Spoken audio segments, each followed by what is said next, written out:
اپنے وقت کی قیمت کو سمجھتے ہوئے، اپنے وقت کی اہمیت کو سمجھتے ہوئے اگر میں اس وقت کی قدر کرتا تو آج میرا مقام کچھ اور ہوتا اور مجھے بہت بڑی کامیابی نصیب ہو جاتی۔ انسان اس طرح سے غور کرے اور پھر یہ بھی سوچے کہ ان لغو اور فالتو گفتگو میں جو میں نے وقت گنوایا، اس وقت کا کفارہ میں کسی طرح سے ادا نہیں کر سکتا۔ وہ نقصان جو مجھے بھگتنا تھا وہ میں بھگت چکا ہوں۔ تو اس لیے انسان اپنے اتنے بڑے نقصان کا تصور کرے کہ فضول گفتگو میں کتنا بڑا نقصان وہ کر چکا ہے اپنے لیے۔ ایک عربی شاعر کہتے وَإِذَا هممت فی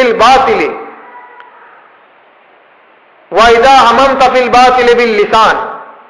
فاجعل مکانہ تسبیحا، جب تو اپنی زبان کو باطل کی طرف لگانے لگے اور زبان کو فضول اور لغو گفتگو میں مشغول کرنا چاہے تو اس کی جگہ تسبیح کہنا شروع کر دے، اس کی جگہ تسبیح و تحلیل شروع کر دے، اس جگہ ذکر الہی کرنا شروع کر دے۔ اور اب تیسرا عضو ہے پیٹ۔ انسان کے لیے اپنے پیٹ کی حفاظت، نگہداشت اور اس کی نگہداشت کرنا، اس کی حفاظت کرنا اور اس کو بھی محفوظ رکھنا ضروری ہے، کیونکہ انسان عبادت کے لیے، نیک اعمال کے لیے دنیا میں آیا ہے، اعمال صالحہ کرنے کے لیے آیا ہے۔ اور غذا، خوراک عمل کے لیے تخم کی حیثیت رکھتی ہے، بیج کی حیثیت رکھتی ہے، اور یہ سب جانتے ہیں کہ بیج اچھا ہوتا ہے تو فصل اچھی ہوتی ہے، بیج خراب ہوتا ہے تو فصل خراب ہوتی ہے۔ اگر بیج خراب ہو تو بعض اوقات انسان کی کھیت کو خراب کر دیتا ہے، انسان کی کاشتکاری کو خراب کر دیتا ہے، اور بالآخر وہ ایسا ہو جاتا ہے کہ آگے آئندہ کے لیے قابل کاشت نہیں بچتا ہے۔ تو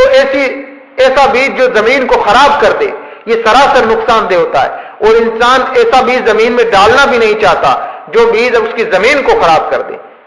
تو پھر انسان کے لیے یہ غذا جو تخم کی حیثیت رکھتی ہے، جو اس کے لیے عبادت، جو اس کے لیے بیج کی حیثیت رکھتی ہے، عبادت اور اعمال صالحہ بجا لانے کے لیے یہ بیج ڈالا جاتا ہے، تو اسے چاہیے کہ اس کو ہر طرح سے صاف ستھرا کر کے کھایا جائے، غذا کو، اپنی خوراک کو صاف ستھرا رکھا جائے۔ حضرت معروف کرکی رحمت اللہ تعالی علیہ فرماتے ہیں کہ جب تو روزہ رکھے اور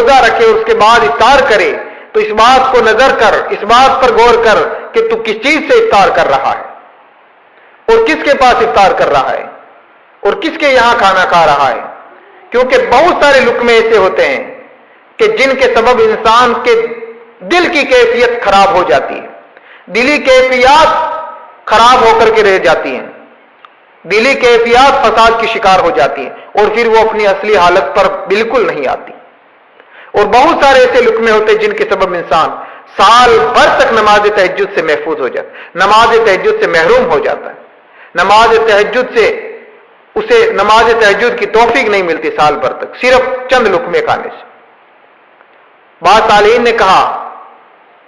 لا تمتا فی حلاوت العبادت مع کثرت العقل، لا تمتا فی حلاوت العبادت مع کثرت العقل، وَأَيُّ نُورٍ فِي نَفْسٍ بِلَا عِبَادَةٍ وَفِي عِبَادَةٍ بِلَا لَذَّةٍ وَحَلَاوَةٍ، کہ انسان اگر خوراک زیادہ کھانے کا عادی ہے تو پھر وہ عبادت کی حلاوت اور عبادت کی لذت کی توقع اور امید نہ رکھے، اور انسان کے نفس میں، انسان کے وجود میں نور عبادت کے بغیر کیسے آ سکتا ہے، اور اس عبادت کے بغیر بھی کیسے آ سکتا ہے جو عبادت بغیر لذت اور بغیر حلاوت کے ہو۔